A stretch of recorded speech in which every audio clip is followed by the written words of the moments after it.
అందరికీ నమస్తే. ఎలా ఉన్నారు? మీరు బాగున్నారు కదా? ఎస్. ఈరోజు మనం ధ్వని గురించి తెలుసుకుంటున్నాం. ధ్వని, సౌండ్స్. ధ్వనికి మరికొన్ని పేర్లు కలవు. శబ్దం అని కూడా ఉంది. శబ్దం అంటే నాయిస్ ఆర్ చప్పుడు కూడా నాయిస్ అని అంటాం. ఓకే, మన నోటి ద్వారా పుట్టే శబ్దాలన్నీ ధ్వని అని అంటాం.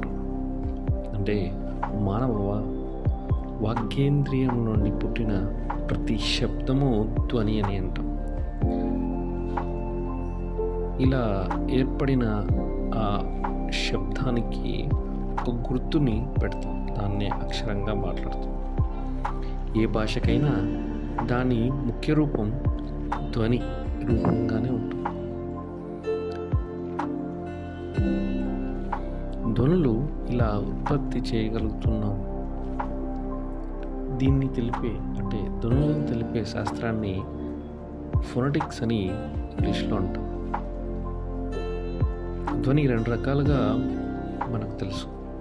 ఒకటి అర్థవంతమైనవి, రెండు అర్థరహితమైనవి. భాష అంతా ధ్వని అవుతుంది. ధ్వనులలో అన్ని భాషలు కలవు. ఇలా ధ్వని గురించి మనం తెలుసుకున్నాం. వర్ణం ఇది సింబల్ ఆర్ స్క్రిప్ట్. దీన్ని ఇప్పుడు మనం చెప్పబోయే అక్షరానికి కొద్దిగా చిన్న రూపంగా చెప్పవచ్చు. కనిష్ట భేద పదయుగ్మం అని కూడా అనొచ్చు. అర్థభేదక శక్తి కలిగి కనిష్ట ధ్వని రూపాన్ని వర్ణం అంటాం. సంస్కృత వైఖరుల వాళ్ళు ఎవరైనా వర్ణ నిర్ణయం చేయడానికి ప్రయత్నించలేదు. ఇది ఆధునిక భాషలో వివరిస్తుంది. సరే, ఏకవర్ణ భేదకమని, అనేక వర్ణ భేదకమని కూడా ఉన్నాయి. అక్షరం అర్థభేదక శక్తి కలిగి కనిష్ట భాషాంశమే అక్షరం. అర్థభేదక శక్తి కలిగి కనిష్ట భాషాంశమే అక్షరం. కొన్ని ధ్వనుల సముదాయం అక్షరం. ధ్వని అంటే ఇక్కడ మనం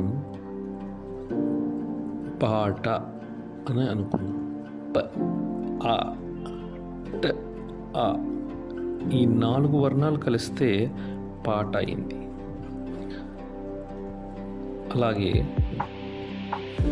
మన తెలుగు భాషలో అచ్చులు, హల్లులు, అక్షర ధర్మం ఉంది. అవును,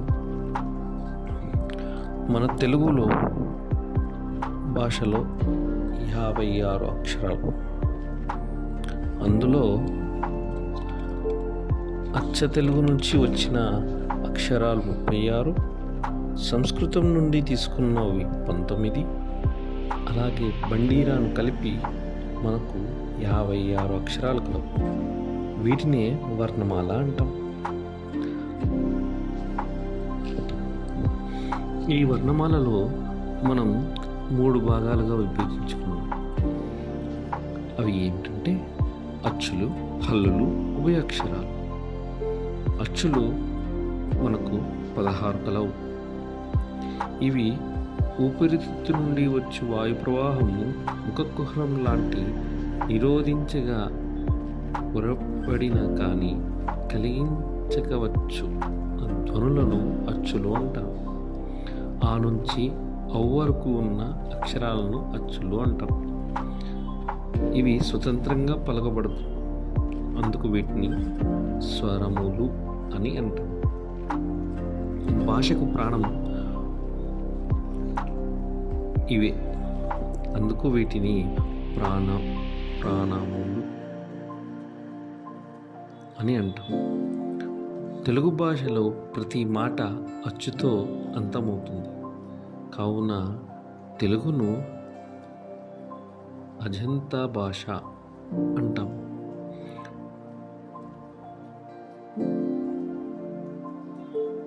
ప్రపంచంలో అచ్చుతో అంతమయ్యే భాషలు 2.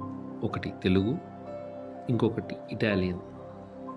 అందుకే తెలుగును ఇటాలియన్ ఆఫ్ ది ఈస్ట్, అంటే తూర్పు దేశంలోని ఇటాలియన్ లాంటి భాష అని అంటారు.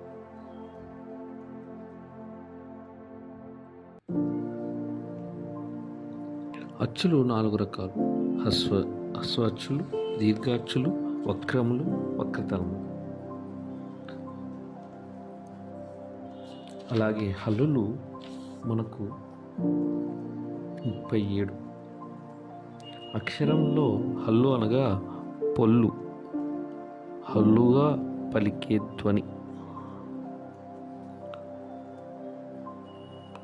ఇవి అచ్చుల సహాయంతోనే పలుకబడతాయి.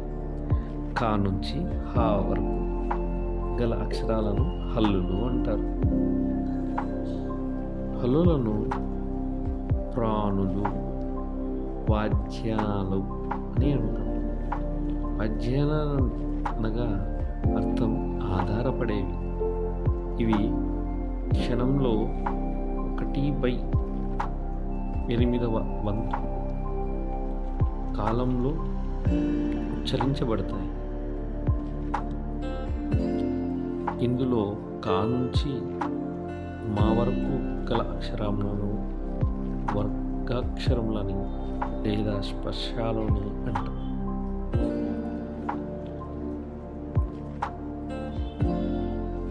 అంటే ఇవి మొత్తం కా నుంచి హా వరకు కూడా ఉంటాయి.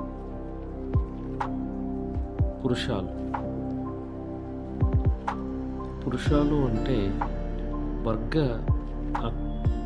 అక్షరాలలో ఉన్న 5 వర్గాలలో మొదటి అనగా ప్రథమాక్షరమును పురుషాలుగా అంటారు. అనగా కఠినంగా గట్టిగా పలుకబడేవి. వీటిని వర్గ ఆది అక్షరములని కూడా అంటారు. వీటిని ఆధునిక భాషలో శ్వాసాలు అని కూడా అంటారు. వీటిని కచటతపలు, వీటిని పురుషాలని అంటారు. ఇక సరళాలు, వర్గ తృతీయాక్షరాలు సరళాలు అంటారు. ఇవి తేలిగ్గా తేల్చి సరళంగా పలకబడతాయి, అంటే సులభంగా. కావున వీటిని సరళాలు అని కూడా అనవచ్చు. వీటిని ఆధునిక భాషలో నాదాలు అని పిలుస్తారు. గజడతపాలు సరళాలు. ఇక మహాప్రాణులు వర్గంలోని ద్వితీయ, చతుర్థి అక్షరాలను మహాప్రాణులు అని అంటారు. నిశ్వాస వాయు ప్రవాహం ఎక్కువ కలిగి ఉచ్చరింపబడే వీటిని మహాప్రాణులు అని పేరు. వీటిని వర్గ యుక్కులు అని కూడా అంటారు. యుక్కు అంటే సరి స్థానంలో ఉన్న, అంటే వర్గంలో ద్వితీయ, చతుర్థి అక్షరాల సరి సంఖ్యలు కావున వీటిని వర్గ యుక్కులు అని అంటారు. వీటిని కేశాలు అని పేరు కలదు. కోశాలు అనగా గంభీరంగా పలకబడే. మహాప్రాణులు అనగా సాధారణ ఉచ్చారణ కంటే మించి ఉచ్చరించబడే.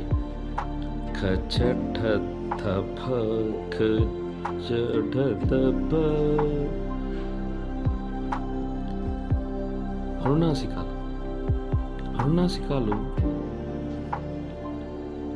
పలకరించడానికి తోడ్పడే ప్రధాన అవయవం కొండనాలుక. అంటే వీటిని పలకడానికి కావలసిన ముఖ్యమైన అవయవం కొండనాలుక. వర్గ పంచమాక్షరము అనునాసికాలని పేరు. ఇది ముఖ కుహరం ద్వారా కాక నాసిక కుహరం ద్వారా పలకబడతాయి.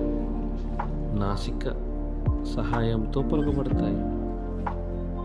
కావున వీటిని అనునాసికాలు అంటారు.